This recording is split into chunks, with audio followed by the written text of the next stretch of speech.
अस्सलामु अलैकुम वरहमतुल्लाहि वबरकातुहू। मोहतरम भाइयों, बुज़ुर्गों, दोस्तों, ये हमारा इस्लाह मुआशरा का 1287वां सबक है। मोहतरम दोस्तों, कल के सबक में हमने बतलाए थे कि मुसलमानों के महल्लों में इतने भिखारी क्यों हैं, इतने भीख मांगने वाले क्यों हैं, और हमने उसका रीज़न भी बताया था। वैसे आज का जो सबक है इसमें हम उनके रीज़न्स पे भी और उनके सॉल्यूशंस पे भी बात करेंगे। जैसा कि कल हमने बताए थे कि भिखारी आप अगर देखेंगे तो माशाअल्लाह उनके हाथों में सोने चांदी की अंगूठियां हैं, पैरों के अंदर पाजे पहने हुए हैं, नाक के अंदर जो है सोने की नथ है, कान में जो है सोने के जेवरात है। आपसे ज़्यादा जेवरात उनके पास में मिलेंगे, क्योंकि आजकल जेवरात का चलन बहुत कम हो चुका है, लेकिन उनके पास में आपको कमी नहीं नज़र आएगी। आजा अंदर। क्या नाम है तेरा? गौस। इधर आ, इधर आ, यहाँ पे गौस। सलाम अलैकुम वरहमतुल्लाह। मोहतरम दोस्तों, ये गौस है। अभी मैं सबक रिकॉर्ड कर रहा था, गौस ने आवाज़ दिया। यही वो मासूम बच्चा है जो माशाअल्लाह चाय बेचकर जो है अपना गुज़र बसर चला रहा है। गौस बेटा, घर पे कितने लोग हैं तुम? 6 लोग हैं। अब्बा क्या काम करते हैं? अब्बा बिल्डर के हाथ नीचे। बिल्डर के हाथ के नीचे। अच्छा, हाथ के नीचे काम करते। फिर चाय कौन देता? ये घर पे से बना के लाता। अम्मी देते बना के। माशाअल्लाह, देखो ये बच्चे की खुददारी है। इसके अम्मी जो है चाय बना कर देते हैं और ये बच्चा चाय लाकर जो है बेचता है। बिल्कुल, आप हमको एक चाय पिलाओ। और अभी देखो यहाँ पे 3 जन बैठे हुए थे, वो आएंगे थोड़ी देर के बाद, उनको भी एक एक चाय देना। तो मेरे मोहतरम दोस्तों, हमने कल आपको जो है उसके रीज़न्स बताए थे और आज भी हम आपको उसके रीज़न्स और उसके सॉल्यूशंस बताएंगे। सबसे बड़ा जो रीज़न्स है वो ये है कि हमारे आज के ज़माने में, उनको आने दो ना। कब आते तुम? नमाज के बाद आते, असर के? हाँ ठीक है, अभी अजान हो जाएंगी, नमाज के बाद वापस आओ। और 3 जन है, वो 3 को 3 चाय दो, ये मेरी एक मिला के फिर 4 हो जाते। ठीक है, चलो। तो मेरे मोहतरम दोस्तों, मैंने जो कल आपको रीज़न्स बताया था, उन रीज़न्स में से सबसे बड़ा रीज़न ये है कि आज लोग ख्वाहिशात के लिए भीख मांग रहे हैं। ज़रूरियात के लिए भीख नहीं मांग रहे हैं, बल्कि अपनी ख्वाहिशात के लिए। ज़रूरियात उनके पास इतनी ज़्यादा है। मुझे आप बताओ ना, सोने चांदी के जेवरात कौन पहनता है? सोने चांदी के जेवरात तो वही पहनेगा जिसके पास में माशाअल्लाह घर में किसी चीज़ की कोई कमी नहीं है। और ये हमारे भिखारी, इनको बग़ैर सोने चांदी के जेवरात के रहा नहीं जा रहा है। ये हाल है इनका। तो पता ये चला कि ये जो भीख मांग रहे हैं ये अपनी ज़रूरियात के लिए नहीं, अपनी ख्वाहिशात के लिए। ऐसे ही आपने देखे होंगे कि मस्जिदों के बाहर भी जो है बहुत सारे लोग वो भीख मांगते हैं। और वो भीख मांगने वालों में एक तादाद आजकल ऐसी आ चुकी है, 2 टाइप के जो भीख मांगने वाले हैं। एक तो वो है कि बेटी की शादी है, उन्होंने एक शादी का कार्ड छाप के लेकर आ गए।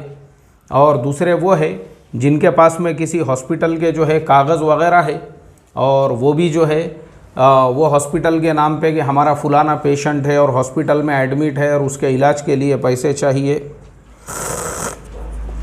अल्हम्दुलिल्लाह, बेहतरीन चाय। अब ये शादी वाले जो है, इनके बारे में पहले मैं आपको बात करता हूँ, फिर मैं हॉस्पिटल पे आता हूँ। अब जो शादी के लिए चंदा मांगने वाले हैं, ये शादी वालों में आपको अक्सरियत बोगस और फेक चंदा करने वालों की मिलेंगी। शादी का कार्ड जो है ना 10 रुपये में बनता है ज़ेरॉक्स की दुकान पे, सिर्फ 10 रुपये में। खाली किसी दूसरे का कार्ड आप लाइए, उसकी तारीख़ आप चेंज कर दीजिए, वो तारीख़ पे तारीख़ चेंज होते रह सकती है।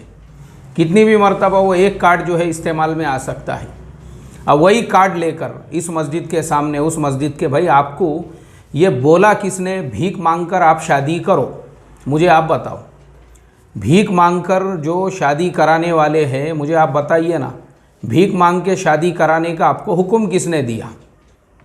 भीख मांगकर आप शादी करा रहे हो, कितनी गलत बात है ये, कितनी अफसोस की बात है।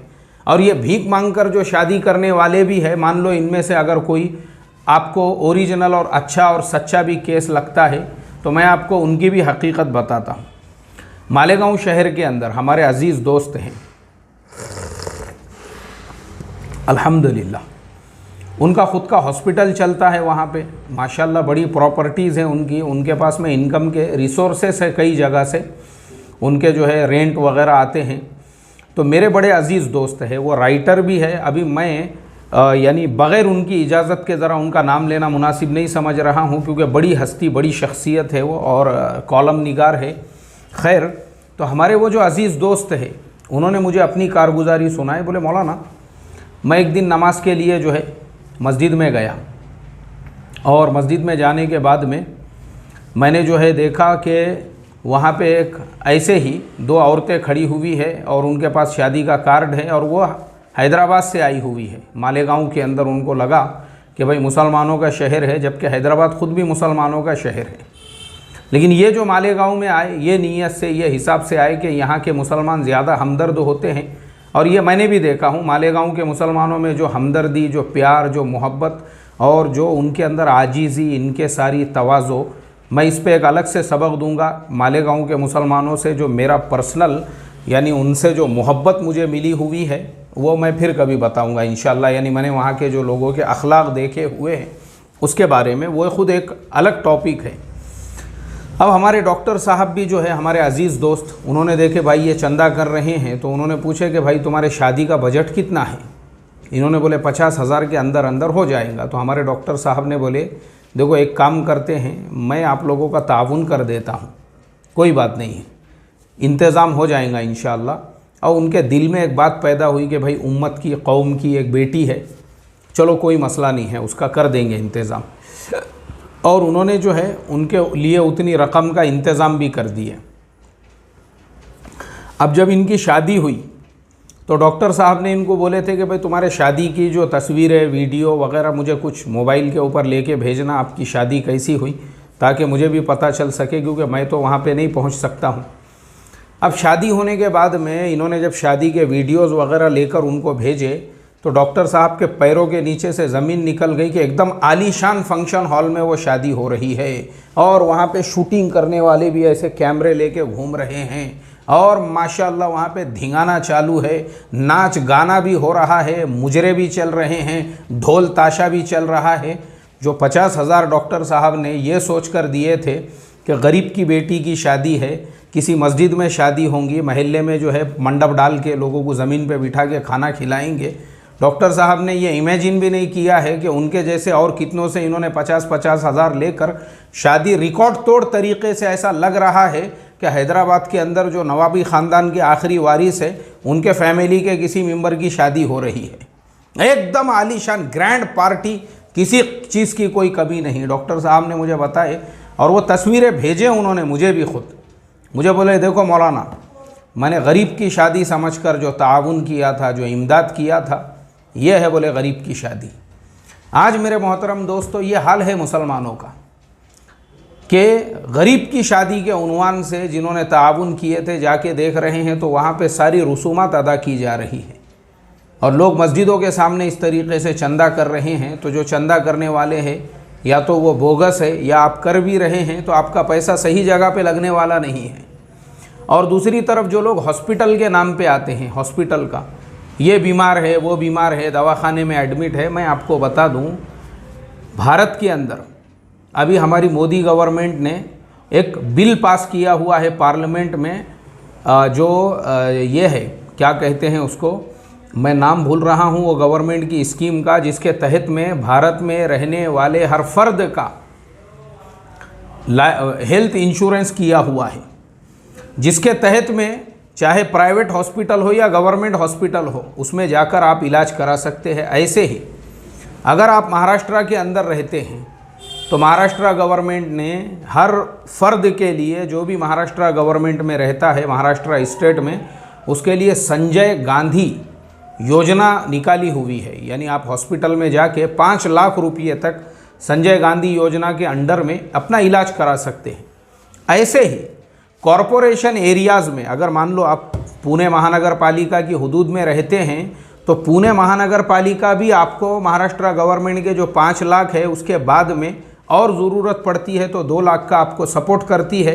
उसके अलावा अगर आपको डॉक्टर जो है चाहे प्राइवेट हॉस्पिटल से हो या गवर्नमेंट हॉस्पिटल से हो, आपको साल भर के लिए, क्योंकि जैसा किडनी ट्रांसप्लांट वगैरह है तो उसमें 1-1 साल की गोलियां दी जाती है जिनकी कॉस्ट 1-1, 2-2 लाख रुपये होती है। तो महाराष्ट्र गवर्नमेंट ने यानी कॉरपोरेशन जो है उसने ये भी उसके लिए रूल बनाया हुआ है कि आपकी वो जो साल भर की गोलियां हैं वो अगर आप कॉरपोरेशन के अंडर में रहते हैं वो आपको देंगे। माशाल्लाह देखो आपका जो है इतना ताउन हो रहा है, क्योंकि मुझे ये बात इसलिए पता है, मैंने ऐसे ही एक पेशेंट के बारे में फ़ेसबुक के ऊपर पोस्ट किया था, तो हमारे एरिया के जो नगर सेवक साहब हैं, मेरे बड़े अजीज़ दोस्त हैं, अक्सर नमाज में उनसे मुलाकात होते रहती, उन्होंने मुझे इमीडिएटली फ़ोन किए और उन्होंने मुझे बोले मौलाना वो जो पेशेंट का आपने फ़ेसबुक के ऊपर डाले हैं तो वो पेशेंट के डिटेल्स लेकर आप मेरे से मिलो। वो पेशेंट को अपने को 1 रुपये की भी दवा गोली लेने की ज़रूरत नहीं है, मैं तुमको लेटर लिख के देता हूँ कॉरपोरेशन से, इंशाअल्लाह साल भर की मेडिसिन उनकी फ्री में मिलेंगी 1-1.5 लाख रुपये के अंदर की। ये रूल है बोले कॉरपोरेशन का। तो उन्होंने जब मुझे इस बात की इत्तला दी है, बड़ी खुशी हुई, बड़ा इत्मीनान हुआ माशाअल्लाह। और वो जो पेशेंट थे कई सालों तक वो जो है कॉरपोरेशन से इस स्कीम का फ़ायदा भी उठाते रहे, मेडिसिन भी लेते रहे, दवा गोली भी इस्तेमाल करते रहे। तो क्या होता है मेरे मोहतरम दोस्तों, गवर्नमेंट की ऐसी स्कीमें होती है, ऑफ़र्स होती है, ये हमको पता होना चाहिए। हम भारत में रहते हैं तो वो जो कार्ड है वो कार्ड भी उसका हर गांव में, हर खेड़े में, हर देहात में वो कार्ड बनाए जा रहे हैं लोगों के हॉस्पिटल के लिए। मैं वो नाम भूल रहा हूँ, जो सेंट्रल गवर्नमेंट की स्कीम है। और हर स्टेट गवर्नमेंट की अपनी स्कीमें अलग है। जैसे महाराष्ट्र में संजय गांधी योजना है, उसके अलावा भी जो कॉरपोरेशन में आप रहते हैं कॉरपोरेशन की अपनी अलग स्कीमें होती है। उसके अलावा भी चलो आपके पास संजय गांधी योजना की स्कीम नहीं है, आपके पास सेंट्रल गवर्नमेंट का कार्ड नहीं है, आपके पास कॉरपोरेशन का भी कुछ नहीं है, उसके अलावा भी बहुत सारे जो आर्मी के हॉस्पिटल्स होते हैं जिनको कमांड हॉस्पिटल कहा जाता है, आप जाइए 1 रुपया भी लगता नहीं, वहाँ पे बड़ी बड़ी सर्जरियाँ फ्री में होती है, मुफ्त में इलाज होते हैं। तो मेरे ये समझ में नहीं आता है कि ये जो मस्जिदों के बाहर लोग इस तरीके से खड़े हुए होते हैं इलाज के वास्ते में और दवाखाने के वास्ते और इसके वास्ते और उसके वास्ते, यार अफसोस की बात है। ये सिर्फ़ और सिर्फ पैसे जमा करने का और बस यानी चंदा करने का एक तरीक़ा है, उसके अलावा कुछ भी नहीं है। क्योंकि और भी मैं आपको बता सकता हूँ, इन सब के अलावा भी बहुत सारे भारत में ट्रस्ट है, ट्रस्ट जो मुफ्त में इलाज करते हैं।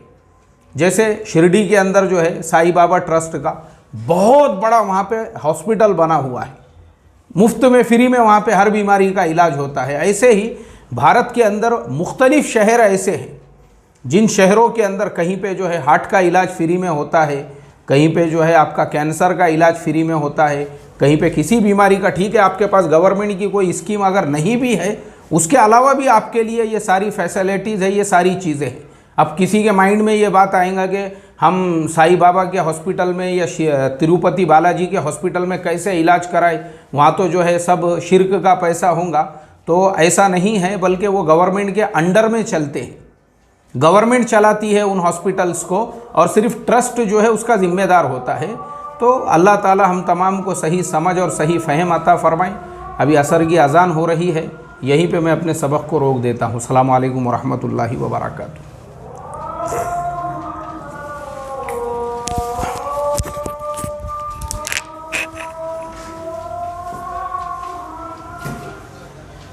अल्लाहु अकबर।